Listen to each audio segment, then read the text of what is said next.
Hello student, तो हमारी time saver series के अंदर आज हम लोग बात कर रहे हैं अपने चैप्टर आयनिक इक्विलिब्रियम की। तो आयनिक इक्विलिब्रियम बहुत ही इंपॉर्टेंट चैप्टर है नीट के पॉइंट ऑफ व्यू से, और आज हम इसके ऑलमोस्ट हर तरह के क्वेश्चंस को करने वाले हैं जो आपसे नीट के अंदर पूछे जाते हैं। तो सबसे इंपॉर्टेंट टॉपिक्स को हम सबसे पहले ले रहे हैं। अगर आपको आयनिक इक्विलिब्रियम के क्वेश्चन सॉल्व करने में दिक्कत आती है तो इस लेक्चर को लास्ट तक जरूर देखें, और इसके बाद आपको और कुछ करने की जरूरत नहीं, सिर्फ इन्हीं क्वेश्चंस को प्रैक्टिस करें। मैं आपको गारंटी देता हूं इन्हीं में से कोई ना कोई क्वेश्चन डायरेक्टली आपको नीट के एग्जाम में मिलने वाला है।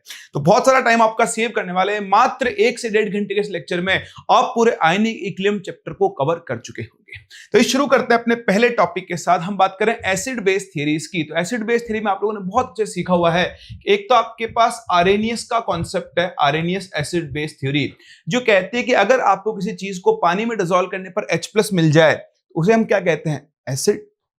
और अगर पानी में डिसॉल्व करने पर OH- मिले तो उन्हें हम क्या कहते हैं, बेस। उसके बाद आपके पास दूसरी थ्योरी आती है, वो आती है ब्रॉन्स्टेड-लॉरी कंसेप्ट, जो ये कहता है कि इस दुनिया में से कोई भी चीज जो H+ देती है वो किसकी तरह काम करेगी, एक एसिड की तरह, और ऐसी कोई भी चीज जो H+ लेती है वो किसकी तरह काम करेगी, बेस की तरह। जैसे आपके पास सिंपल ये रिएक्शन है HCl + NH3।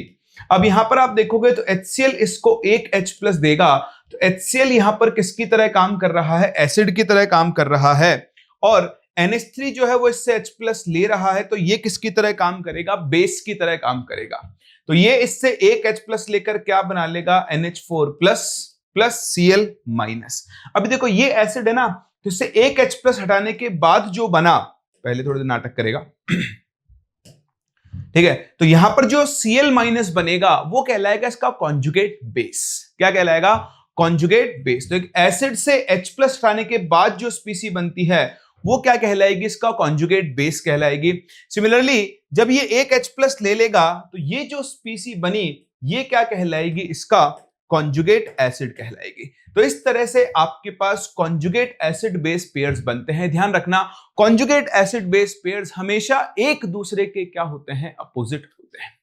चलिए तो आइए शुरू करते हैं क्वेश्चंस के साथ। नीट 2023 में आया क्वेश्चन है, amongst the given option which of the following molecule ion act as a Lewis acid. Lewis acid क्या होते हैं, जो इलेक्ट्रॉन पेयर एक्सेप्ट करते हैं। ये चीज हम केमिकल बॉन्डिंग में भी सीखते हैं। ऐसी कोई भी स्पीसी जो इलेक्ट्रॉन पेयर एक्सेप्ट कर सकती है वो एक लुईस एसिड की तरह काम कर सकती है, और इलेक्ट्रॉन पेयर एक्सेप्ट करने के लिए उस स्पीसी के पास वेकेंट ऑर्बिटल्स होने चाहिए। तो आप देखें BF3 बोरोन ट्राइफ्लोराइड, बोरोन के वैलेंस शेल में यहां पर 6 इलेक्ट्रॉन है, ऑक्टेट इनकंप्लीट है, ये एक इलेक्ट्रॉन डेफिशिएंट स्पीसी है और ये इलेक्ट्रॉन पेयर को एक्सेप्ट कर सकता है। Next, which of the following can not act as both Bronsted acid and Bronsted base. दोनों की तरह काम करना है। तो ब्रॉन्स्टेड एसिड या ब्रॉन्स्टेड बेस क्या है, जो H+ लेता है वो एसिड, जो H+ देता है वो बेस, और जो दोनों काम कर सके वो दोनों की तरह काम कर सकता है। तो देखो HCO3- किससे बनता है, H2CO3 से। H2CO3 2 H+ दे सकता है, तो एक H+ देने के बाद ये क्या बनाएगा, HCO3-। अब HCO3- एक H+ दे भी सकता है और एक H+ ले भी सकता है, ये दोनों की तरह काम कर सकता है, इसलिए यहां पर ये दोनों की तरह काम करेगा। और मैं आपको बता दूं नाम, जो दोनों की तरह काम कर सकता हो उसे हम बोलते हैं एम्फीप्रोटिक स्पीसी। क्या बोलते हैं, एम्फीप्रोटिक। एम्फीप्रोटिक का मतलब जो H+ दे भी सकता है और जो H+ ले भी सकता है।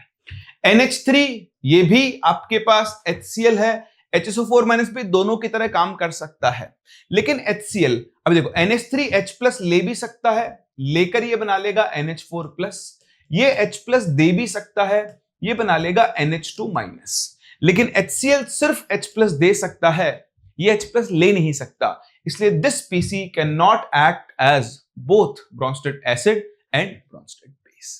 समझ गए। चलिए अगला question, which of these likely to act as Lewis base. Lewis base कौन होते हैं, जो इलेक्ट्रॉन पेयर डोनर हो। पहली बात, इलेक्ट्रॉन पेयर डोनर होने के लिए उनके पास एक एक्स्ट्रा इलेक्ट्रॉन पेयर होना चाहिए, और दूसरी बात इनका ऑक्टेट क्या होना चाहिए, कंप्लीट। तो देखो भाई ये लुईस एसिड है, ये कभी भी लुईस बेस की तरह काम नहीं कर सकता, इसके पास लोन पेयर भी नहीं है, तो मेरा आंसर होगा इसमें फास्फोरस के पास लोन पेयर है, फ्लोरीन के पास भरे पड़े हैं लोन पेयर ही लोन पेयर, यहां पर कार्बन के पास एक इलेक्ट्रॉन पेयर है, ऑक्सीजन के पास भी लोन पेयर है। तो बहुत आसान सा क्वेश्चन है, सी ऑप्शन आंसर होगा।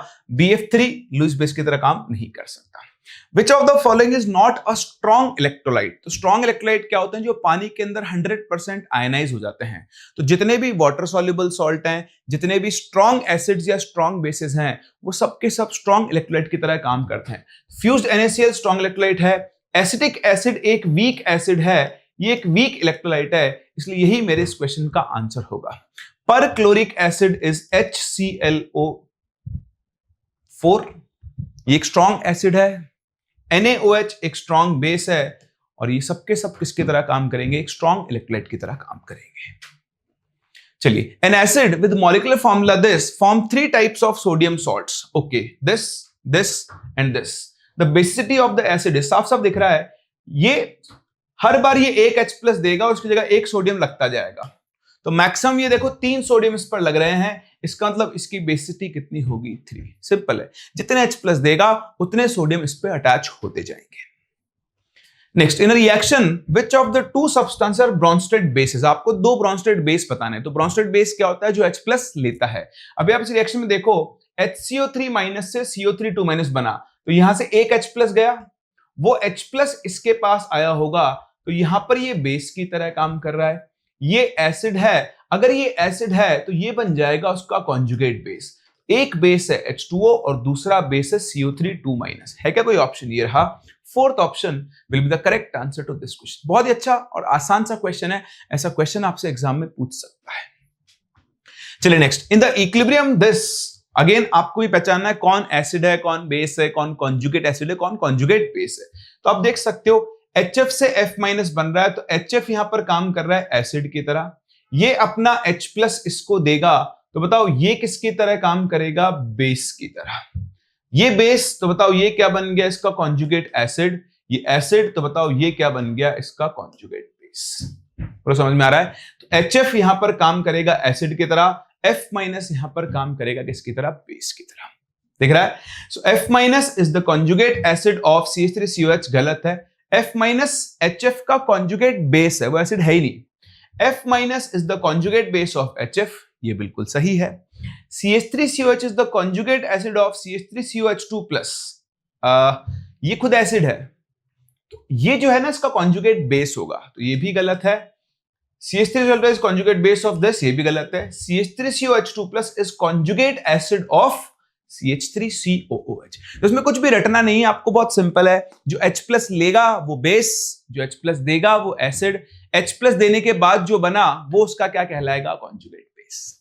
तो बहुत अच्छे से कॉन्जुगेट एसिड बेस थ्योरी को ध्यान रखना। मैं आपको एक और चीज बता दूं, कॉन्जुगेट एसिड बेस पेयर हमेशा एक H+ से डिफर करते हैं। जैसे मान लो आपके पास है H2SO4, कौन है, H2SO4। अब H2SO4 से अगर मैं SO4 बना दूं, तो देखो इसने 2 H+ दी, तो ध्यान रखना ये कॉन्जुगेट बेस ऑफ H2SO4 नहीं है। कॉन्जुगेट बेस ऑफ H2SO4 कौन होगा, जो एक H+ देने के बाद बनेगा। तो ये अगर आपका एसिड है तो ये क्या होगा, कॉन्जुगेट बेस होगा। बोलो बात समझ में आ रही है, ठीक है। चलिए, relation between K and KB for conjugate acid and bases. तो ये आप लोगों ने बहुत अच्छे सुना होगा, और नहीं सुना तो ध्यान रखना, K इंटू KB की वैल्यू किसकी इक्वल होती है, KW के, for conjugate acid base pairs. तो अगर आपके पास कोई कॉन्जुगेट एसिड है, कोई कॉन्जुगेट बेस है, तो कॉन्जुगेट एसिड बेस पेयर के लिए K इंटू KB के लिए हमेशा क्या होती है, KW। अगर आप दोनों साइड नेगेटिव लॉग ले लोगे तो ये क्या बन जाएगा, pKa plus pKb is equals to pKw। सही है। चलिए, अगर सही है तो इसी के ऊपर काम करते हैं। देखिए पहला question, the value of decision constant of some acids are as follows, indicate which is the strongest acid in water. तो जिसकी Ka वैल्यू सबसे ज्यादा होगी उसका एसिडिक कैरेक्टर भी क्या होगा, सबसे ज्यादा। तो यहां पर देखो Ka की सबसे बड़ी वैल्यू इसी की है, तो ये आपका स्ट्रॉन्गेस्ट एसिड होगा। बहुत सिंपल तरीका होता है, ये आप ऑर्गेनिक में भी सीखते हो। जितना ज्यादा हाई K होगा, एसिड की स्ट्रेंथ क्या होगी, उतनी ही ज्यादा होगी। If two acids A and B, pK 1.2 है, pKb 2.2 है, तो बताओ इनमें से कौन ज्यादा एसिडिक हो गया, ज्यादा स्ट्रॉन्गर होगा। तो ये भी हमने सीखा हुआ है, जिसका pK ज्यादा उसकी K वैल्यू कम आएगी, क्योंकि pKa जो होता है वो माइनस ऑफ log Ka के बराबर होता है। तो जिसका pKa कम उसकी एसिडिक स्ट्रेंथ क्या होगी, ज्यादा। अब ये pKa, इसका क्या दिया हुआ, ये pKb है दूसरे एसिड का, तो pKb से उसका pKa निकाल लो, वो हो जाएगा 14 माइनस 2.8 दैट इज 11.2। तो जिसका pK कम उसकी एसिडिक स्ट्रेंथ क्या होगी, ज्यादा। A is stronger than B। थोड़ी सी कंफ्यूजिंग इंफॉर्मेशन देता है ताकि आप कंफ्यूज हो जाओ और गलती करो, सही ना। तो इस चीज का आप ध्यान रखना। चलिए नेक्स्ट देखें, द pKb नीट 2021 का क्वेश्चन है। ये आप अभी नहीं कर पाओगे, गलत क्वेश्चन यहां पर आ गया। ये एक्चुअली हाइड्रोलिसिस का क्वेश्चन है ना। तो इसको हम जब हाइड्रोलिसिस की बात करेंगे तब वहीं पर इसको लेकर चलेंगे, ठीक है। आई थिंक ये भी वैसा ही क्वेश्चन है, ये आप कर सकते हो। accumulation of lactic acid, a monobasic acid in tissues leads to pain and a feeling of fatigue. In a 0.1 molar aqueous solution of this, lactic acid is 3.7% dissociated. Value of dissociation constant K. तो देखो हमने आयनिक में सीखा है कि किसी भी monoprotic weak acid के लिए डिसोसिएशन को आप ऐसे लिख सकते हो। अगर ये C है तो C में से कितना जाएगा, C alpha C alpha C alpha. तो अगर हम इसके लिए K लिखें तो बनता है C alpha square upon 1 minus alpha. अभी उसने अल्फा के लिए दे दिए 3.7%। 5% से नीचे कुछ भी होता है तो उसे हम 1 के सामने नेग्लेक्ट करते हैं, तो इस अल्फा को हम नेग्लेक्ट कर देंगे तो K की वैल्यू बन जाएगी C अल्फा स्क्वायर। C की वैल्यू है 0.1 इंटू अल्फा की वैल्यू कितनी है 3.7% को आप लिख सकते हो 0.037 और इसका स्क्वायर। एक बार के लिए अगर हम इसे 0.04 मान लो तो 0.04 का स्क्वायर कितना हो जाएगा 16 इंटू 10 टू पावर -4। साथ में ये करीबन 16 इंटू 10 टू पावर -5 यानी 1.6 इंटू 10 टू पावर -4 की क्लोजेस्ट वैल्यू। तो वो क्लोजेस्ट वैल्यू ये है और यही आपके इस क्वेश्चन का करेक्ट आंसर होगा। एग्जैक्ट चाहिए तो 37 का होल स्क्वायर करके कर लेना, यही कहीं पे आप पहुंचने वाले हो। समझ में आ गया। चलिए बढ़ते हैं, देखिए अपने अगले क्वेश्चन पे। ये देखें pH of solution and calculation of pH. तो पीएच कैलकुलेट करने के अलग अलग तरीके हैं, मैं आपको पहले भी बता चुका हूं, मतलब आप पहले पढ़ चुके होंगे इस चीज को। देखो पीएच का सिंपल सा फॉर्मूला होता है minus log concentration of H+। जैसे पीएच होता है वैसे ही पीओएच होती है which is minus log of OH minus. और ये गांव का बच्चा जानता है कि पीएच प्लस पीओएच की वैल्यू किसी भी सोल्यूशन के लिए pKw के बराबर होती है और ये वैल्यू होती है 14। कब? जब टेम्परेचर कितना हो जाता है 25 डिग्री सेल्सियस। तो 25 डिग्री सेल्सियस पर पीएच प्लस पीओएच की वैल्यू कितनी हो जाती है pKw यानी 14 के बराबर हो जाती है। यहां तक अपने को समझ में आता है। अब एक चीज मैं आपको याद करवाना चाहूंगा, ध्यान रखना। जैसे मैंने अभी आपको एक वीक एसिड का एग्जांपल लिया था, दोबारा ले रहा हूं। HA एक्वस टूट कर क्या बनाएगा H plus aqueous plus A minus aqueous, ठीक है। तो इस C में से गया C अल्फा, ये C अल्फा और ये C अल्फा। मैंने आपको ये बताया कि अगर अल्फा नेग्लिजिबल है, if alpha is very very less than 1, आप K की वैल्यू क्या लिख सकते हो C अल्फा स्क्वायर। बताओ अल्फा खुद किसके इक्वल आ जाएगा, रूट K अपॉन C के। किसके इक्वल आएगा, रूट K अपॉन C के, ये इक्वल आ जाएगा। अब इस अल्फा से आप देखो H प्लस निकाल सकते हो। बताओ H प्लस किसके इक्वल है, C अल्फा। अल्फा के लिए रखो तो ये बन जाएगा root K upon C। Overall ये बन गया रूट KA इंटू C, बन गया ना। आप इसका नेगेटिव लॉग ले लो, तो नेगेटिव लॉग लेके जब आप अरेंज करोगे तो आपके पास एक फॉर्मूला बनेगा pH is equals to half pKa minus log C। भाई जितने भी नीट एस्पिरेंट्स हैं उन सबको ये फॉर्मूला याद रखने को कहूंगा। ये डायरेक्ट आपको pH बताएगा फॉर अ वीक एसिड। अगर वीक एसिड की जगह आपके पास कोई वीक बेस है, क्या है, वीक बेस, तो वीक बेस के लिए pH की जगह POH आ जाएगा। फॉर्मूला क्या बनेगा, half pKb minus log C। तो ये आपके पास दो फॉर्मूले इसके pH के, एक वीक एसिड के लिए half pK minus log C और एक वीक बेस के लिए हाफ क्या बन जाएगा pKb माइनस लॉग C। ये pH है, ये POH। डायरेक्ट यूज करेंगे, देखते जाना आप क्वेश्चंस में। चलिए देखिए पहला question, 0.01 molar acetic acid solution is 1% ionised. pH of this acetic acid solution is। ठीक है, अभी आपको के की वैल्यू नहीं दी हुई है, तो ये क्वेश्चन आप डायरेक्ट कर सकते हो, इसलिए मैंने आपको सिखाया था। यहां अपन फॉर्मूला नहीं लगाएंगे, अभी जो सीखा था वो कहां लगाना है मैं बताऊंगा, वो कहां लगाओगे जब आपको कंसंट्रेशन और के की वैल्यू दी हुई हो। अभी अपने को डायरेक्ट उसने अल्फा दे दिया है 1% यानी 0.01, तो आप खुद देखो Ha टूट कर क्या बनाएगा, H plus plus A minus, C minus C alpha, C alpha C alpha. तो आप खुद देखो H प्लस की वैल्यू किसके बराबर है, C अल्फा। आपको फॉर्मूला भी याद होना चाहिए और आपको ऐसे भी लिखना आना चाहिए। अब देखो C की वैल्यू कवि ने कह दी है 0.01, अल्फा की वैल्यू भी 0.01, तो भैया ये तो 10⁻⁻4 हो गया। अगर H प्लस 10⁻⁻4 है तो बताओ pH कितना हो जाएगा, 4। बस सिंपल सा answer, correct answer will be option number 3। बड़े आराम से आप भी एक बार पॉज करके इन क्वेश्चंस को ट्राई किया करो, ताकि आपको भी पता लगे कितना आसानी से आप इसको सोच सकते हो। कोई फॉर्मूला नहीं लगाना, बेसिक ये चीज आपको लिखनी आनी चाहिए, डायरेक्ट सॉल्व कर सकते हो। ठीक है, ये देखें अभी ये बफर का क्वेश्चन है, तो इनको मैं एक बार अरेंज करता हूं, एक सेकंड दो आप मुझे। चलिए, तो वो क्वेश्चन बफर का है, बफर में पढ़ेंगे। देखें अगला क्वेश्चन नीट 2019 का क्वेश्चन है, इससे आसान क्वेश्चन जीवन में मिल नहीं सकता। pH of 0.01 molar NaOH। अब देखो NaOH एक स्ट्रॉन्ग बेस है और स्ट्रॉन्ग बेस पानी में 100% आयनाइज होता है, तो इससे आपको 10⁻⁻2 मोलर OH माइनस मिलेगा।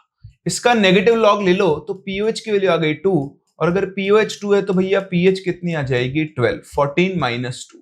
सो correct answer to this question will be option number 3। बिल्कुल बिल्कुल लल्लू क्वेश्चन आया था ये, ठीक है, बट हर बार ऐसा क्वेश्चन आया जरूरी नहीं है। What is the pH of the resulting solution when equal volumes of 0.1 molar NaOH and 0.01 molar HCl are mixed?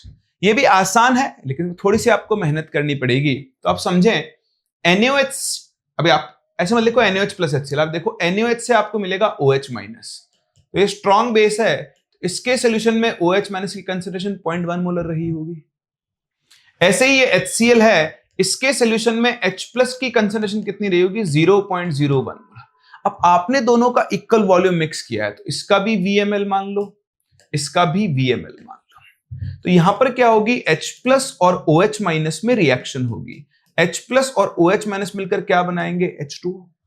तो बताओ H प्लस की कंसेंट्रेशन कितनी, 0.01 इंटू V, ये हो गया 0.01 इंटू V, और OH माइनस कितना हो गया, 0.1 इंटू V। सही है। अब देखो छोटी वैल्यू कौन सी है, ये H प्लस, तो ये Lr है। अब ये खत्म, ठीक है, पहले कैलकुलेशन करके दिखाता हूं। इस क्वेश्चन को आप डायरेक्ट भी कर सकते हो, इस क्वेश्चन का डायरेक्ट आंसर होगा ये। ऐसा क्यों, आप देखो ना, यहां समझ के पहुंच के हमको आ गया, एसिड खत्म, OH minus left, OH minus left, तो बताओ सोल्यूशन नेचर में कैसा होगा, बेसिक। बेसिक है इसका मतलब pH 7 से क्या होगी, ज्यादा, और एक ही ऑप्शन है जहां पर pH 7 से ज्यादा है, तो करेक्ट आंसर तो आ चुका है, इससे ज्यादा सॉल्व करने की जरूरत नहीं है। लेकिन अगर आप लॉजिकली सॉल्व करना चाहो तो इसके 0.1 V में से इसका 0.01 V जाएगा, तो ये 0.09 V बचेगा। ये इसके मिलीमोल्स हैं, क्योंकि मोलैरिटी इनटू वॉल्यूम से मोल्स मिलते हैं आपको। अब अगर आप फाइनल सॉल्यूशन में OH माइनस की कंसेंट्रेशन निकालो तो वो क्या बनेगी, इसके moles divide by total volume 2, ये कैंसिल, तो देखो ये बन गया 9/2 इंटू 10⁻⁻²।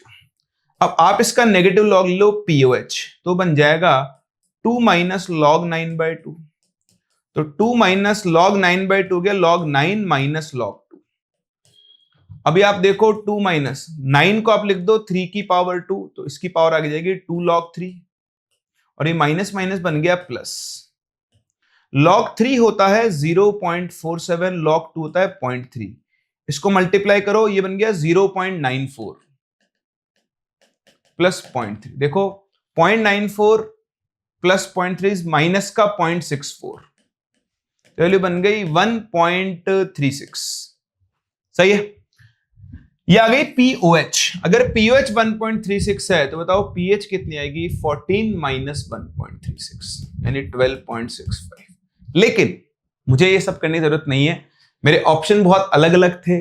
मैंने देखा कि एसिड खत्म, बेस बचा है, OH माइनस बचा है, तो सोल्यूशन बेसिक होगा, बेसिक होगा तो pH 7 से ज्यादा होगी, और एक ही ऑप्शन में, हाँ अगर दो ऑप्शन में 7 से ज्यादा होती तो फिर भाई साहब ये तरीका है, OH माइनस कितना बचा, इतने मिलीमोल्स, उसको डिवाइड किया टोटल वॉल्यूम से, ये आ गई OH माइनस की कंसेंट्रेशन। अब इसके बाद केमिस्ट्री खत्म, थोड़ी सी मैथ्स है, लॉग लेना पड़ेगा।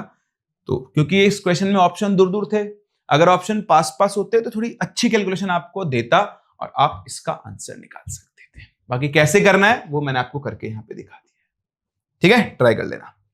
चलिए जी, pH of water is 7 at 25 degree Celsius. Yes, if water is heated to 80 degree Celsius its pH will। तो देखो ये क्वेश्चन बहुत पहले कभी पूछे गए हैं, अभी रिसेंट टाइम्स में नहीं पूछे गए, इंपॉर्टेंट है, पूछ सकता है इस साल आपसे ये।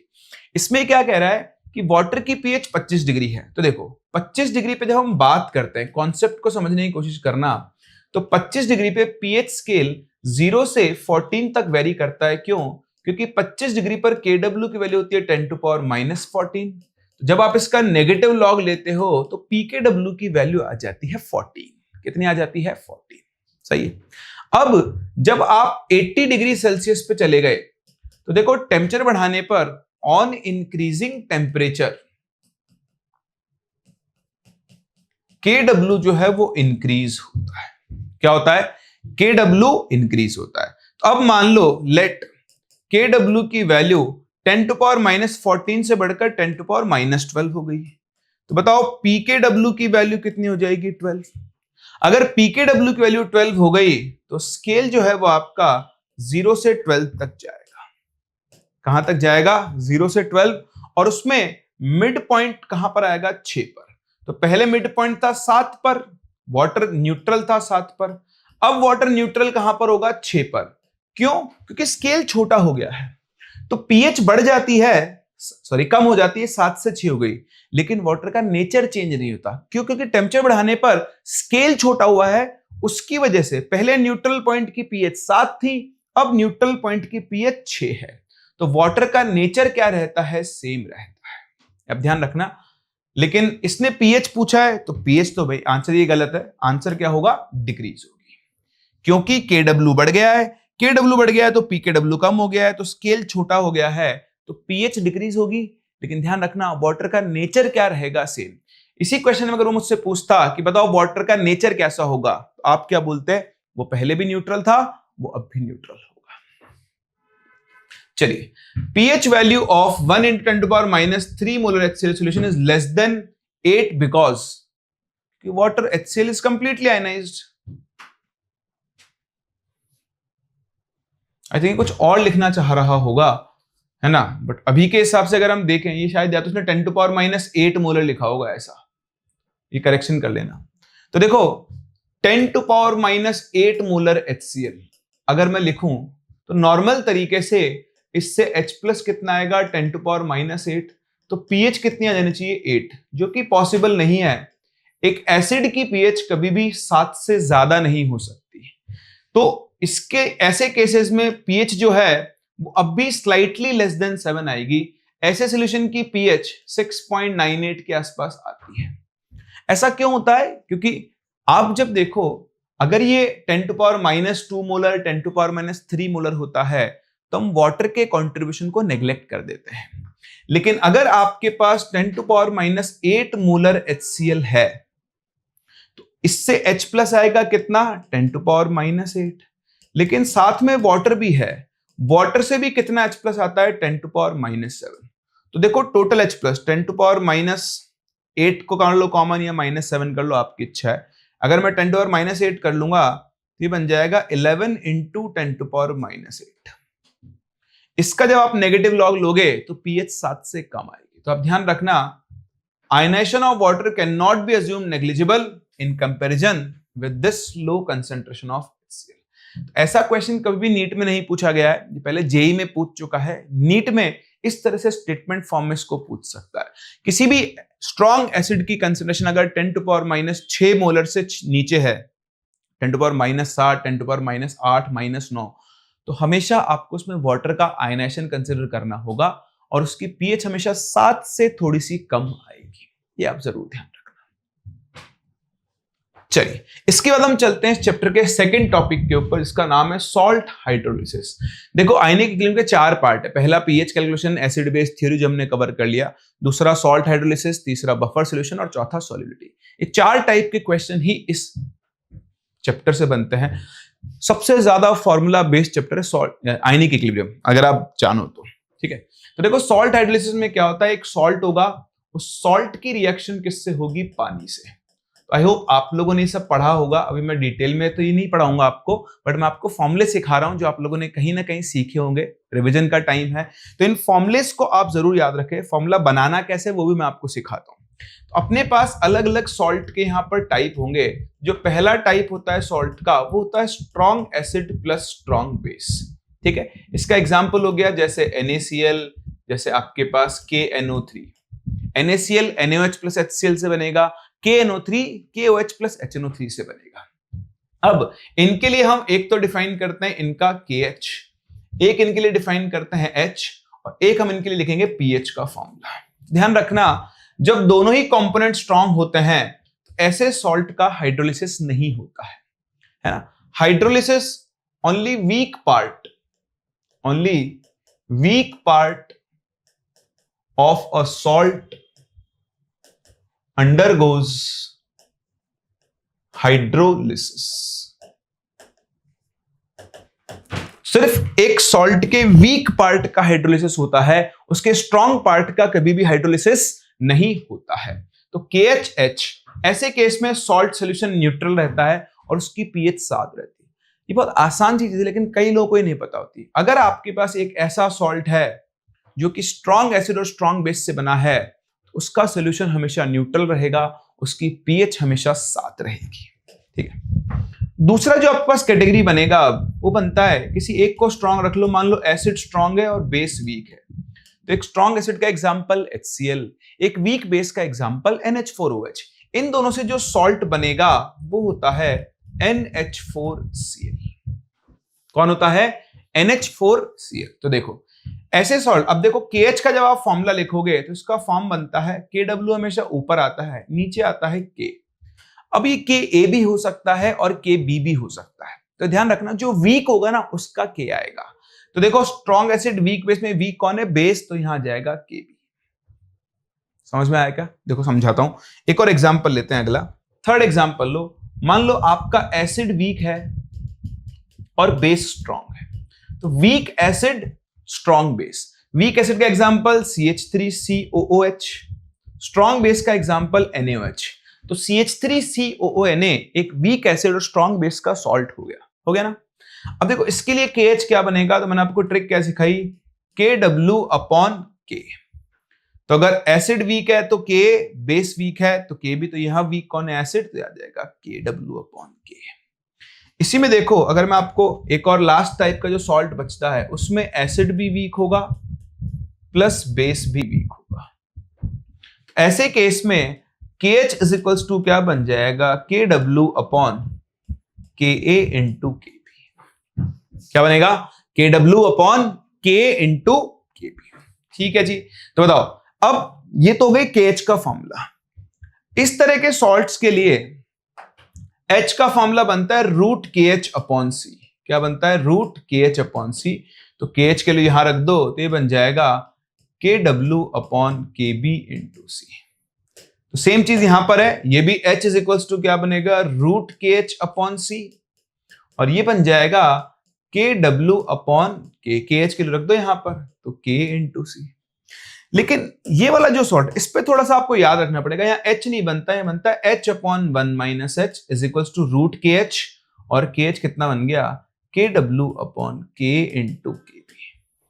फिर आते हैं इनके pH के फॉर्मूले। तो ऐसे सॉल्ट में अब देखो ध्यान से देखना, यहां पर pH का फॉर्मूला ऐसा बनता है, format 7 ± half pK plus log C। ये कैसा है, हम पूरा टाइम जब ईयर लॉन्ग में पढ़ते हैं तो डिराइव भी करते हैं, अभी मैं आपको ट्रिक सिखा रहा हूं। तो इन दोनों सॉल्ट के लिए, इसके लिए तो अलग बनेगा, इन दोनों सॉल्ट के लिए pH का फॉर्मेट बनेगा ये।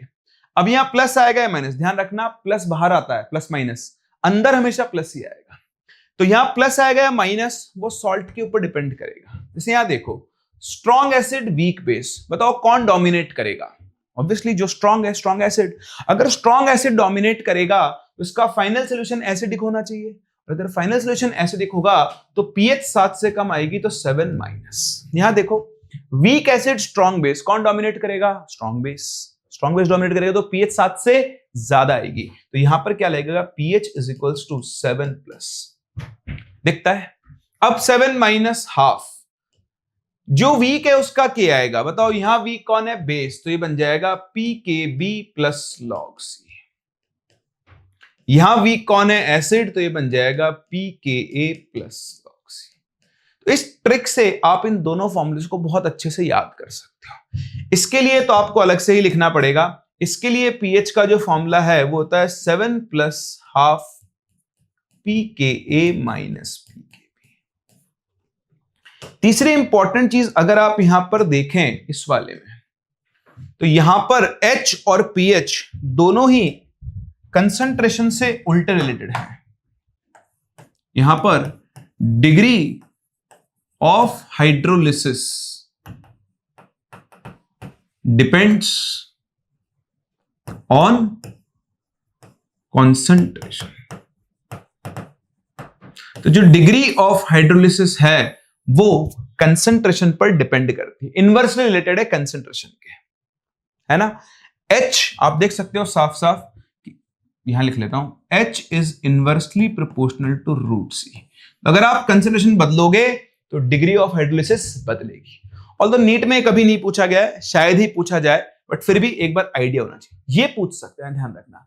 इसके लिए H is independent of what, concentration. समझ पा रहे हैं? अब देखो सॉल्ट हाइड्रोलिसिस के लिए आपको 500 क्वेश्चन करने की जरूरत नहीं है, टोटल 5 से 7 टाइप के क्वेश्चन बनते हैं, वो ही घूमते रहेंगे। अभी आप देखना, अभी आओ शुरू करते हैं इन फॉर्मुलेस को लगाना। देखो पहला, विच अमंग द, नीट 2020 का क्वेश्चन है, which among the following salt solution is basic. देखो कोई भी सॉल्ट का सोल्यूशन बेसिक तब होगा जब उसमें एक स्ट्रॉन्ग बेस और वीक एसिड हो। स्ट्रॉन्ग बेस डोमिनेट करेगा, वीक एसिड को मारेगा, और फाइनल सोल्यूशन कैसा होगा, बेसिक होगा। तो देखो अमोनियम क्लोराइड NH4Cl, अरे यार NH4Cl में NH4OH तो वीक बेस है, HCl स्ट्रॉन्ग एसिड है, इसका सोल्यूशन तो एसिडिक होगा, ये मेरा आंसर नहीं है। सेम चीज अमोनियम नाइट्रेट NH4NO3, NH4OH एक वीक बेस है, HNO3 एक स्ट्रॉन्ग एसिड है, यहां पे भी कौन डोमिनेट करेगा, स्ट्रॉन्ग एसिड, ये भी एसिडिक होगा। सोडियम एसिटेट CH3COONA, लो भैया मुझे मेरा आंसर मिल गया है, यह है वीक एसिड से आया हुआ, यह है स्ट्रॉन्ग बेस डोमिनेट करेगा, फाइनल सोल्यूशन इसका बेसिक होगा। कोई फॉर्मूला याद रखने की जरूरत नहीं, कॉमन सेंस। समझ पा रहे हैं? आपके सामने नीट 2020 में आया हुआ क्वेश्चन है।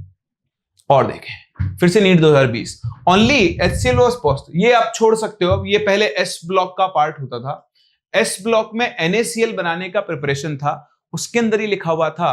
तो जब इन तीनों के सोल्यूशन में आप HCl पास करते हो, NaCl का पीपीटी बन जाता है, क्योंकि NaCl की सॉल्युबिलिटी इन दोनों से कम होती है। तो यहां का आंसर होगा फर्स्ट, लेकिन ये आयनिक इक्विलिब्रियम का क्वेश्चन नहीं है, आप इसको छोड़ सकते हो। ये देखिए नीट 2021 का क्वेश्चन, द पीकेबी, ये भी क्वेश्चन वही है जो हमने ऊपर छोड़ा था जब शुरू में चैप्टर शुरू किया था। पीकेबी ऑफ डाइमिथाइल अमाइन, तो ये एक बेस है, weak base, and pK of acetic acid, ये है वीक एसिड, इतना और इतना है। The correct option for the pH of diethyl ammonium acetate, अब देखो ये एक सॉल्ट बन गया, salt of weak acid plus weak base. और अभी थोड़ी देर पहले आपको सिखाया इस तरह के सॉल्ट के लिए पीएच का फॉर्मूला क्या बनता है, 7 plus half pKa minus pKb। तो 7 प्लस हाफ, बताओ pKa कितना हो गया, तो pK हो गया 3.27, माइनस pKb कितना हो गया, वो हो गया 4.77। दिख रहा है? इसको सॉल्व कर लो, 4.77, 3.27, 7 माइनस 7 इज 0, इज 5, 1, है ना। 1.5 by 2 इज 0.75, तो 7.75 इस क्वेश्चन का करेक्ट आंसर होगा। तो नीट 2021 में आया क्वेश्चन है, डायरेक्ट आंसर है ऑप्शन नंबर 3। सही है, समझ में आ रहा है? चलिए next, NEET 2015 question, again KSP वाला क्वेश्चन आ गया, ये तो हम आगे करेंगे, अभी नहीं करेंगे इसको, तो इसको हम आगे ले चलते हैं, अभी इसकी जरूरत नहीं है, ठीक है। ये देखें तो विच ऑफ, अब देखो ऐसा क्वेश्चन आपसे पूछ सकता है, which of the following salts will give highest pH in water. देखो KCl न्यूट्रल है, न्यूट्रल क्यों? क्योंकि ये KOH प्लस HCl का सॉल्ट है, ये स्ट्रॉन्ग बेस, ये strong acid, strong base strong acid completely neutralize होंगे, पीएच कितनी आएगी 7, सेम इसकी पीएच भी 7। ये देखो ये NaOH प्लस H2CO3 से मिलकर बना है, स्ट्रॉन्ग बेस वीक एसिड, कौन डोमिनेट करेगा? हाँ स्ट्रॉन्ग बेस, तो इसकी पीएच क्या होगी 7 से ज्यादा। CuSO4 CuOH whole twice plus H2SO4। Let me tell you, शायद आप में से कई लोगों को नहीं पता हो, डी ब्लॉक मेटल के जो हाइड्रोक्साइड्स होते हैं वो लेस बेसिक होते हैं, एस ब्लॉक मेटल्स के हाइड्रोक्साइड ज्यादा बेसिक होते हैं। तो ये एक वीक बेस है प्लस ये स्ट्रॉन्ग एसिड है, एसिड डोमिनेट करेगा, ये नेचर में कैसा होगा? एसिडिक, पीएच आएगी 7 से कम। तो मेरा जो करेक्ट आंसर है वो है ऑप्शन नंबर 3, क्योंकि 1 और 2 की पीएच तो 7 है, स्ट्रॉन्ग बेस यहां पर है, डोमिनेट करेगा पीएच 7 से ज्यादा। कोई फॉर्मूला नहीं, सिर्फ कॉमन सेंस से आप ऐसे क्वेश्चंस को सॉल्व कर सकते हैं। चलिए ये आपके लिए ट्राई करें एक बार। चलो तो देखो क्या है, select the correct combination, the aqueous solution of each Na3BO3 Na3PO4, ये नेचर में एसिडिक होगा क्या, आपको ये बताना है पहला। तो देखो दिख रहा है strong base weak acid, strong base weak acid दोनों सॉल्ट ही हैं, बेसिक होगा नेचर में। Na3BO3 एंड CH3CONA ये भी बेसिक होगा, strong base weak acid, strong base weak acid, again strong base weak acid, strong base weak acid basic होगा। तो देखो ये बेसिक होगा, ये सही है। अगेन यहां देखो strong base weak acid, NH4Cl weak acid strong base. अब इनमें से कोई भी डोमिनेट कर सकता है, तो हम कंफर्म नहीं कह सकते कि ये एसिडिक होगा या बेसिक। ये एसिडिक भी हो सकता है, बेसिक भी हो सकता है, लेकिन ये बेसिक ही होगा। Weak acid strong base, weak acid strong base, ये नेचर में कैसा होगा? बेसिक ही होगा। तो correct answer will be option number 2।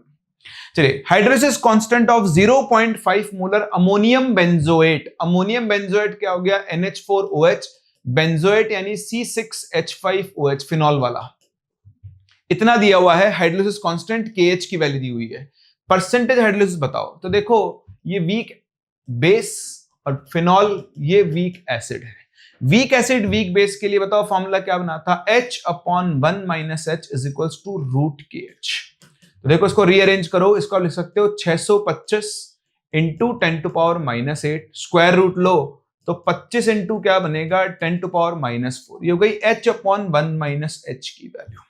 आपको दिख रहा है, अगर मैं इस H को नेग्लेक्ट कर दूं, H बहुत छोटा आएगा, तो डायरेक्ट आपके पास ये वैल्यू क्रिएट हो जाएगी, -8 है ना, -4।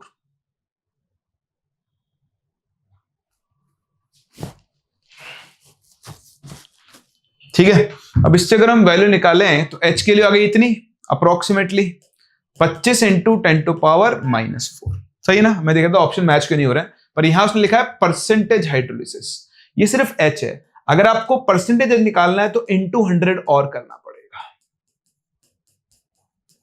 तो देखो आंसर आ जाएगा 0.25। So correct answer to this question will be option number 1। बहुत अच्छा क्वेश्चन है, आसान है ये। एक तो यहां कंफ्यूज होगा, और दूसरा गलती आप क्या करोगे, आपका आंसर आएगा ये। मेरा भी ये हुआ था, मैं कान खुजा रहा था ना कि मेरा ऑप्शन मैच नहीं हो रहा था, फिर मैंने यहां पढ़ा कि परसेंटेज लिखा हुआ है। तो भाई इंपॉर्टेंट क्वेश्चन है, ध्यान रखें, ऐसा क्वेश्चन आपसे पूछ सकता है। सही है, चलिए आगे बढ़ते हैं। देखें और बफर सॉल्यूशन। तो देखो बफर सॉल्यूशन क्या होते हैं? बफर सॉल्यूशन वो सॉल्यूशन होते हैं जिनमें अगर आप थोड़ा बहुत एसिड या थोड़ा बहुत बेस ऐड करो तो इनकी पीएच में कोई सिग्निफिकेंट चेंज नहीं आता है। बफर दो तरह के होते हैं, एक होता है एसिडिक बफर। तो एसिडिक बफर की जब आप बात कर रहे होंगे तो आप ये समझना कि एसिडिक बफर में एक वीक एसिड होगा और उसी वीक एसिड का सॉल्ट होता है उसके कॉन्जुगेट बेस का। जैसे आपके पास है CH3COOH, इसी के साथ क्या प्रेजेंट होगा? CH3COONA। तो ये आपका एक एसिडिक बफर बनेगा। तो एक एसिडिक बफर के लिए पीएच का जो फॉर्मूला बनता है वो बनता है pKa plus log salt upon acid. Direct आपको याद रखना है। ऐसे आपके पास जो दूसरा बेस बफर बनता है वो होता है बेसिक बफर। तो बेसिक बफर की जब हम लोग बात कर रहे होंगे तो एक बेसिक बफर में क्या होता है? वीक बेस होता है और उसी वीक बेस के कॉन्जुगेट एसिड का क्या होता है? सॉल्ट होता है। जैसे आपके पास हो गया CH3 लिख रहा हूं, NH4OH एक वीक बेस और उसके कॉन्जुगेट का सॉल्ट दैट इज NH4Cl। सही है। बेसिक बफर के लिए पीएच की जगह क्या आ जाएगा? POH। पी के ए की जगह क्या आएगा, P K B plus log salt upon base. तो ये दो आपके पास फॉर्मूले बनते हैं जो आपको डायरेक्टली यूज करने हैं। एक और चीज ध्यान रखना, एक बेसिक बफर की पीएच 7 से ज्यादा हो जरूरी नहीं है, एक एसिडिक बफर की पीएच 7 से कम हो जरूरी नहीं है। किसी भी बफर की पीएच 7 भी हो सकती है, 7 से कम भी हो सकती है, 7 से ज्यादा भी हो सकती है। डायरेक्ट फॉर्मूले रखने होते हैं। कभी भी किसी क्वेश्चन में एक वीक एसिड और उसका सॉल्ट प्रेजेंट हो, कॉन्जुगेट बेस का सॉल्ट, तो बिंदास आपको बफर लगाना है। देखिए ध्यान से क्वेश्चंस को, डायरेक्ट क्वेश्चन आते हैं डायरेक्ट। नीट 2023 का क्वेश्चन है, N acidic buffer is prepared by mixing. तो साफ साफ पता है एसिडिक बफर बनेगा जब एक वीक बेस और उसके कॉन्जुगेट बेस का क्या बनेगा, सॉल्ट। तो weak acid and its salt with strong base, ये आपका करेक्ट आंसर है। कॉन्जुगेट बेस मतलब सॉल्ट का स्ट्रॉन्ग बेस के साथ ये सॉल्ट बनना चाहिए, CH3COH plus CH3COONA। So correct answer to this question will be option number 3। चलिए अगला क्वेश्चन नीट 2015 का, which one of the following pair of solution is not an acidic buffer. अभी देखो HClO4 एक स्ट्रॉन्ग एसिड है और ये उसका सॉल्ट है, लेकिन बफर बनाने के लिए आपको वीक एसिड चाहिए होता है। तो ये मेरे इस क्वेश्चन का आंसर है, ये एसिडिक बफर नहीं बनाएगा क्योंकि यहां पर स्ट्रॉन्ग एसिड है। आपको एसिडिक बफर बनाने के लिए वीक एसिड और उसके कॉन्जुगेट बेस का सॉल्ट चाहिए। तो ये बफर बना सकता है, ये बना सकता है, ये भी बना सकता है।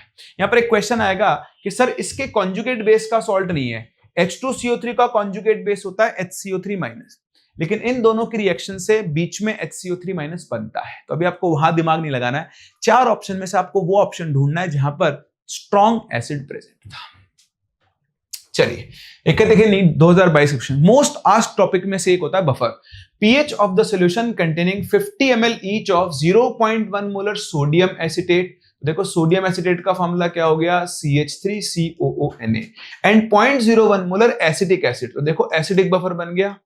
ये रही एसिड की कंसेंट्रेशन, ये रही सॉल्ट की कंसेंट्रेशन, दोनों का 50-50 ml ये मिला रहा है। अब यहां पर जब आप फॉर्मूला लगाओगे बताओ pH is equals to formula क्या बनेगा, pKa। तो pK दिया हुआ है 4.57 plus log salt upon acid. तो सॉल्ट कितना है 0.1 अपॉन एसिड कितना है 0.01। तो देखो ये log 10 बनता है 1, तो आपके पास आंसर कितना आ जाएगा 5.57। लेकिन इसमें एक ऐसा आंसर मैच कर सकता है आपका, और एक लॉजिकल मिस्टेक क्या है, उसने दोनों का 50-50 ml मिक्स किया है। तो 50 ml ये लिया है, 50 ml ये लिया है। अभी तो खैर फर्क नहीं पड़ेगा, बट फाइनल सोल्यूशन में जब आप पहुंचोगे तो फाइनल सोल्यूशन 100 ml का हो जाएगा। तो फाइनल सोल्यूशन में अगर आप एसिटिक एसिड की कॉन्सेंट्रेशन निकालो तो molarity into volume 50 into 0.1 5 millimole divide by total volume हो जाएगा 100 ml। तो ये बनेगा 1/20। और सॉल्ट की एसिडिक एसिड CH3CON लिख देना यहां पे, ये सॉल्ट की कंसेंट्रेशन है सोडियम एसिटेट की। तो फाइनल सोल्यूशन में सोडियम एसिटेट की कंसेंट्रेशन तो बनेगी ये, और एसिटिक एसिड की कंसेंट्रेशन क्या बनेगी, तो देखो उसका भी 50 into 0.01 यानी 0.5 मिलीमोल्स है, और डिवाइडेड बाय वॉल्यूम कितना है 100। तो ध्यान से देखो पॉइंट हटा के 0 लगाओ, 100 है ना, एक 0, तो ये 20 टाइम्स जाएगा, तो ये बन जाएगा 1/200। तो अब सॉल्ट अपॉन एसिड लगाओ, अभी तो खैर फर्क नहीं पड़ेगा, पर आपको ये पता होना चाहिए कि जब दोनों के इक्वल वॉल्यूम मिक्स कर रहे हैं तो फाइनल सॉल्यूशन में दोनों की कंसेंट्रेशन अलग अलग होगी। यहां तो क्या रेशियो में है तो कैंसिल होके रह जाएगा। देखो लॉग सॉल्ट कितना 1/20, एसिड कितना 1/200, ऊपर आएगा log 10 बनेगा, log 10 की वैल्यू 1 होती है, उस हिसाब से ये काम कर रहा है। बट अभी तो आप डायरेक्ट भी लगा सकते हो, यहीं से आंसर आ गया था, ओहो है ना, तो यहीं से आंसर आ गया था। तो आंसर क्या है इस क्वेश्चन का, ऑप्शन नंबर 4। वो लॉजिक की बात कर रहा था मैं, अभी उसकी जरूरत नहीं है, डायरेक्ट भी कर सकते हो। चलिए, given below are 2 statements. A buffer solution is the mixture of a salt and an acid और base mixed in any particular quantities. Mixture of a salt and an acid और a base mixed in any particular quantities. सही बोल सकते हो आप इसको, but उसमें ना सॉल्ट भी स्पेसिफाइड होगा। सॉल्ट किसका होना चाहिए, कॉन्जुगेट बेस। इन एनी पर्टिकुलर क्वांटिटीज चल जाएगा, लेकिन बहुत ज्यादा इनके अमाउंट में डिफरेंस नहीं होना चाहिए। अच्छा बफर तब बनता है जब सॉल्ट और एसिड की कॉन्सेंट्रेशन ऑलमोस्ट क्या हो, इक्वल हो। ठीक है, आगे पढ़ते हैं। देखो blood is naturally occurring buffer solution whose pH is maintained by H2CO3। तो आप तो डॉक्टर लोगों को आपको अच्छे से पता है कि ब्लड जो है वो H2CO3 और HCO3- का बफर होता है जिसकी पीएच 7.4 के आसपास होती है। तो इसका अगर हम देखें पहला स्टेटमेंट पार्शियली सही है, 100% तो सही नहीं है, क्योंकि buffer is a mixture of a salt. अब भाई ये सॉल्ट कौन सा है? सॉल्ट सिर्फ किसका होना चाहिए? कॉन्जुगेट बेस का, उस एसिड का। जैसे मान लो मैंने लिया CH3COH और इसके साथ मैंने NaCl मिला दिया, तो भैया NaCl भी सॉल्ट है, लेकिन वो एसिडिक एसिड के कॉन्जुगेट बेस का सॉल्ट नहीं है। तो आपको इसको समझना होगा कि ये स्टेटमेंट पार्शियली करेक्ट है, 100% सही नहीं है, इसलिए हम इसको गलत बोलेंगे। ये स्टेटमेंट बिल्कुल सही है। तो इस क्वेश्चन का आंसर होगा statement 1 is false, second is true. Correct answer will be option number 3।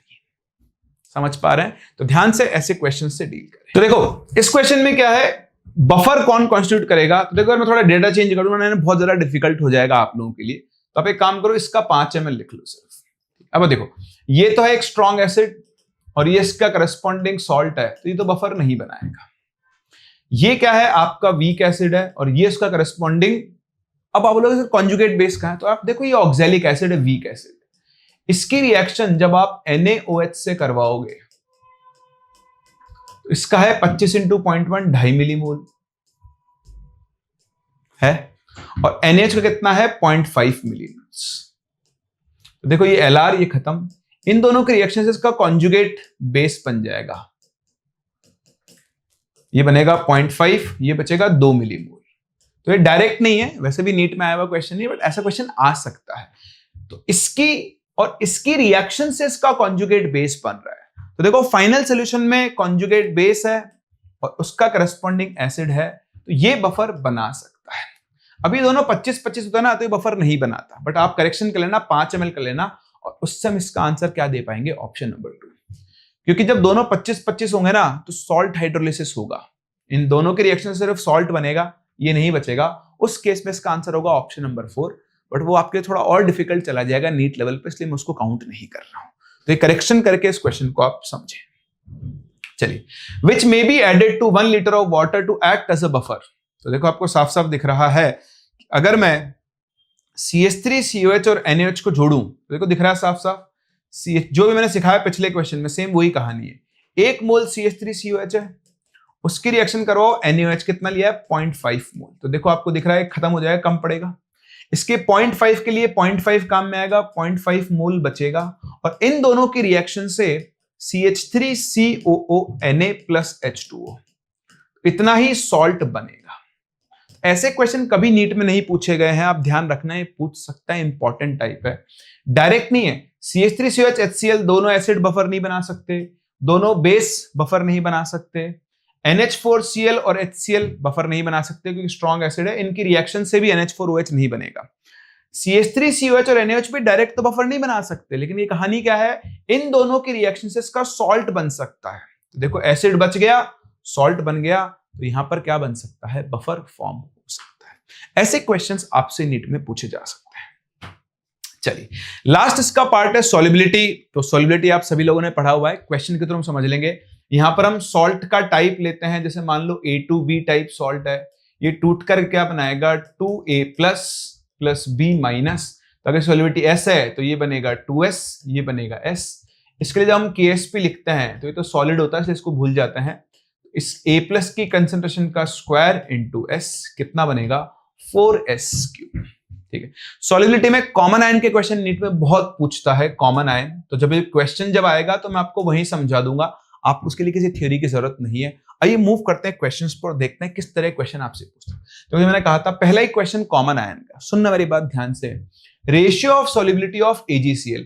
AgCl is sparingly soluble salt. Sir मुझे कैसे पता लगेगा ये स्पेरिंगली सॉल्युबल सॉल्ट है? बाबू, क्वेश्चन में जिसकी सॉल्युबिलिटी प्रोडक्ट या तो दिया हुआ हो या पूछा हुआ हो, वो आपके लिए किसकी तरह काम करेगा, स्पेरिंगली सॉल्युबल सॉल्ट की तरह। ये जो है ये आपका सॉल्युबल सॉल्ट है, कंप्लीटली सॉल्युबल, स्ट्रॉन्ग इलेक्ट्रोलाइट।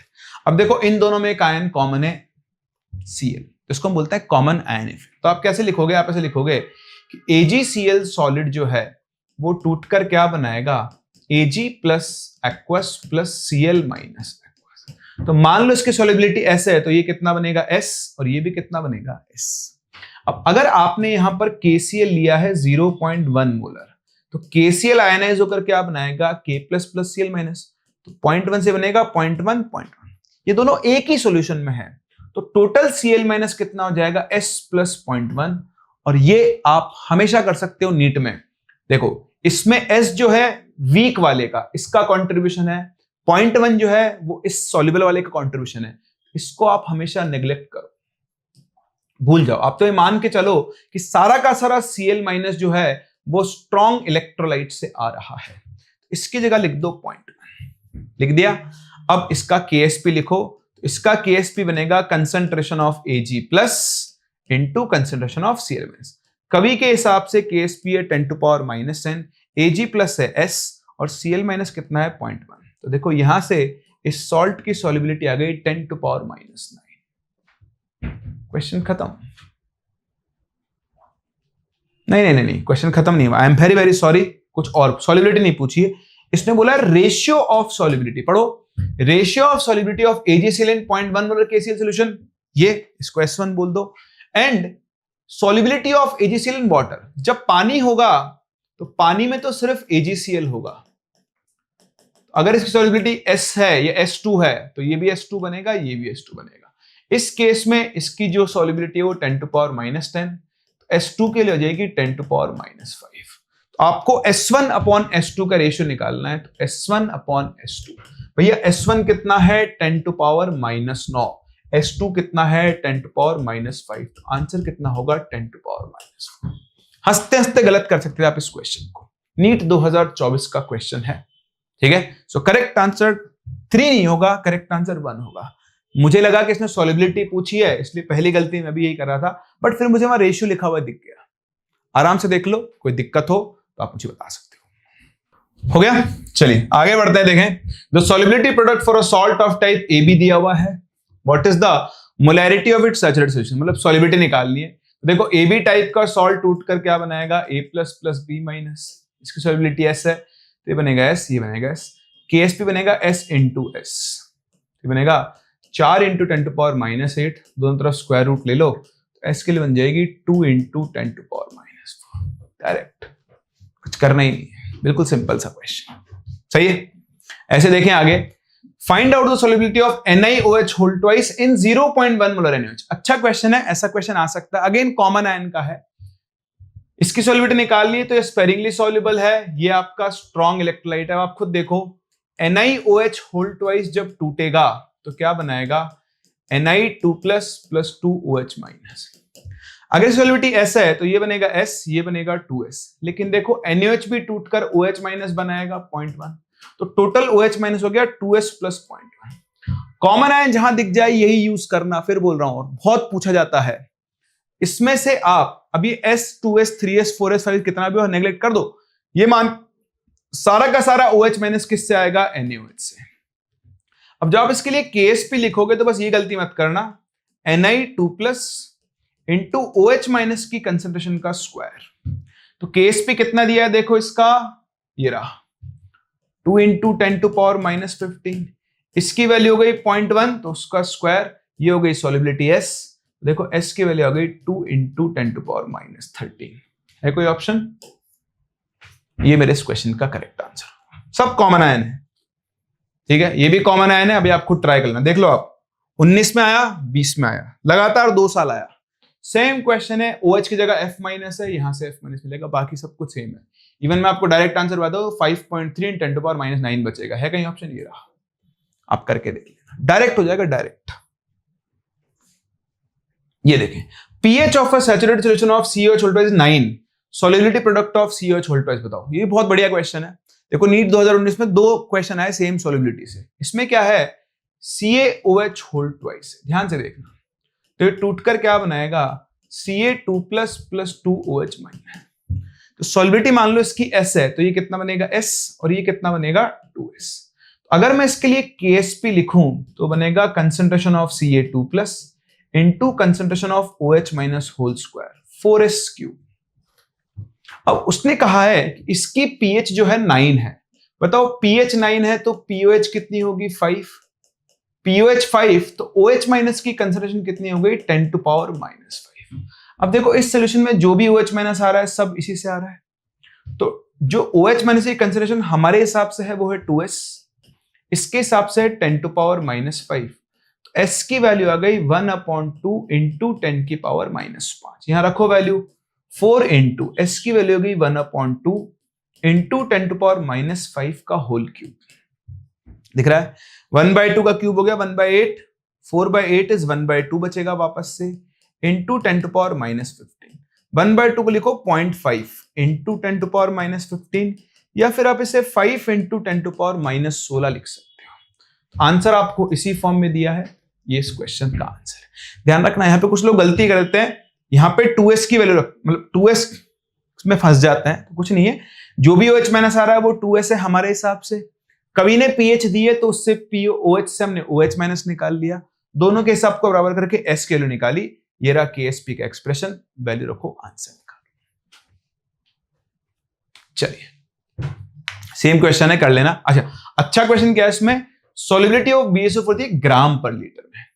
ये ध्यान रखना, हम जो KSP का फॉर्मूला बनाते हैं जहां सॉल्युबिलिटी यूज करते हैं वो हमेशा मोल पर लीटर में होती है, मतलब ये जो हमने यूज की है ये सब मोल पर लीटर में होती है। तो आपको कुछ नहीं करना, इसकी सॉल्युबिलिटी ग्राम पर लीटर में दी है, इसको बदल दो मोल पर लीटर में। कैसे, तो देखो ये है 242 लिख रहा हूं इसको, इंटू 10 की पावर -5। ग्राम यानी मास, मास से मोल्स निकालने के लिए डिवाइड बाय मोलर मास करते हैं, इस वैल्यू को कैलकुलेट कर लेना। BaSO4 टूट कर क्या बनाएगा, Ba2 plus SO4 2 minus, solubility S है तो ये बनेगा S, ये बनेगा S, KSP की वैल्यू बन जाएगी S²। ये वैल्यू उठा के यहां रख दो, आपको अपना आंसर मिलेगा। अब देखो अगर ये 233 होता तो 1 आ जाता, 242.230 है तो 1.0 कुछ आ जाएगा, तो अप्रोक्सीमेटली 1 मान लो। 10 टू पावर -5 का whole square is 10 to power -10, तो approximately 1 point something into 10 to power -10। ऐसा कोई ऑप्शन दिख रहा है, एक ही ऑप्शन है, थर्ड ऑप्शन आपका करेक्ट आंसर होगा। पूरा डिवाइड करके सॉल्व करने की जरूरत नहीं है, अप्रोक्सीमेशन लगा के आप इसे सॉल्व कर सकते हो। चलिए सिमिलर क्वेश्चन है, Ag2C2O4 टूटेगा, क्या बनाएगा 2Ag प्लस C2O4 2 में। तो अगर इसकी सॉल्युबिलिटी S है तो ये कितना बनेगा S, ये कितना बनेगा, सॉरी ये बनेगा 2S और ये बनेगा S।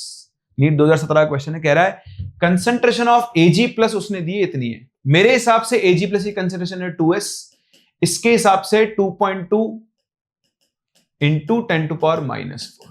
तो देखो S की वैल्यू कितनी आ गई 1.1 इंटू 10 टू पावर -4।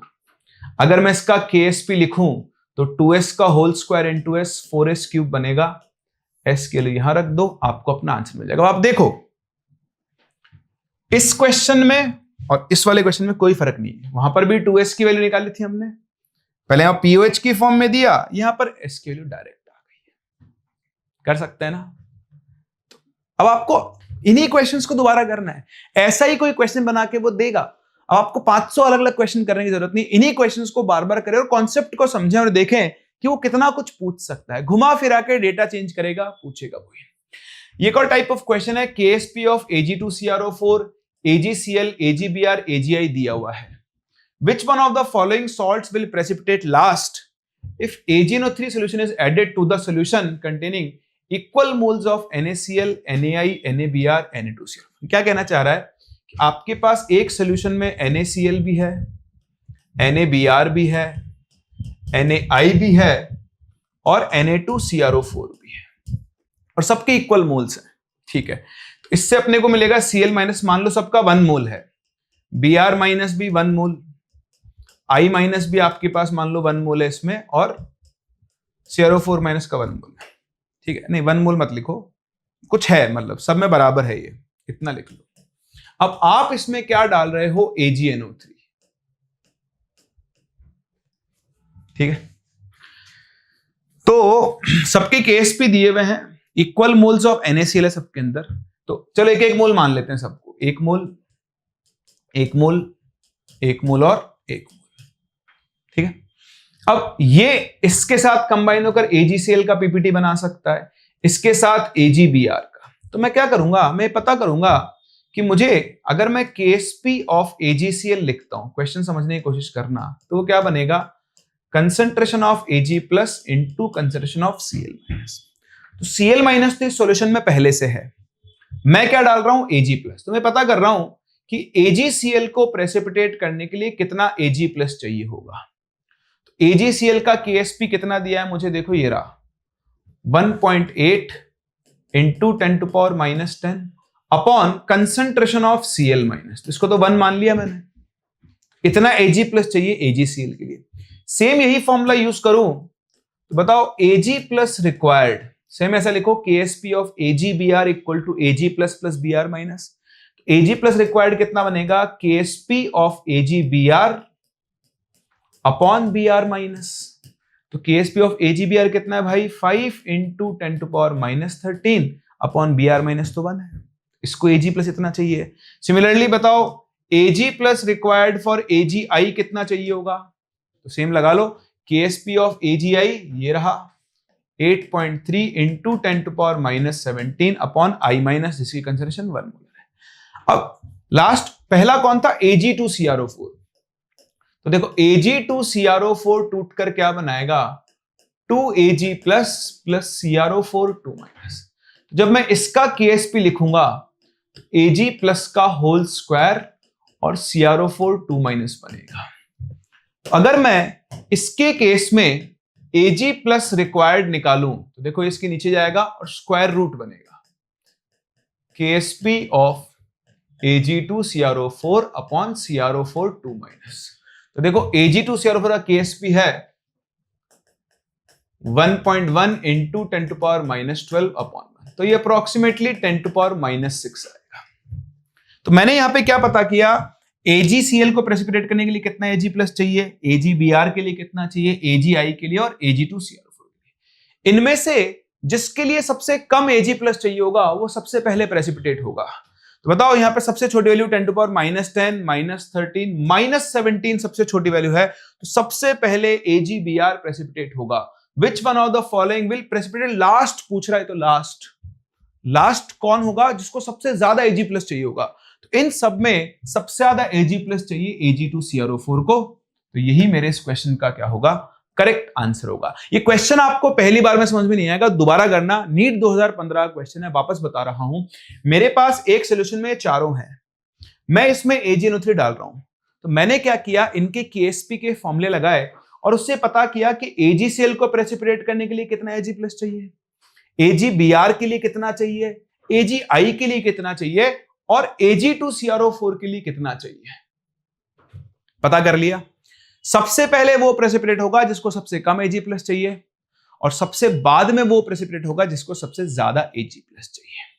बस यही खत्म होता है आपका चैप्टर आयनिक इक्विलिब्रियम। इन्हीं टॉपिक्स के ऊपर आपको फोकस करना है, आई कैन गारंटी यू इन्हीं में से क्वेश्चन आएगा, सिर्फ डेटा बदल जाएगा। तो अगर आपने लेक्चर तमीज से कवर कर लिया है तो आपको और कुछ करने की जरूरत नहीं है, फिक्स्ड क्वांटिटी ऑफ क्वेश्चंस पे फोकस करो, इन्हीं को बार बार करो, कॉन्सेप्ट आ गया एक बार आपको तो फिर आप किसी भी क्वेश्चन को सॉल्व कर सकते हो। हम लोग मिलते हैं अपने अगले चैप्टर में, तब तक के लिए take care and bye bye. हाँ, अगर आपको ये सीरीज पसंद आ रही है तो वीडियो को लाइक जरूर कर दें ताकि हमें भी आपका थोड़ा सपोर्ट मिले और बच्चों तक हमारे भी लेक्चर्स पहुंच पाए।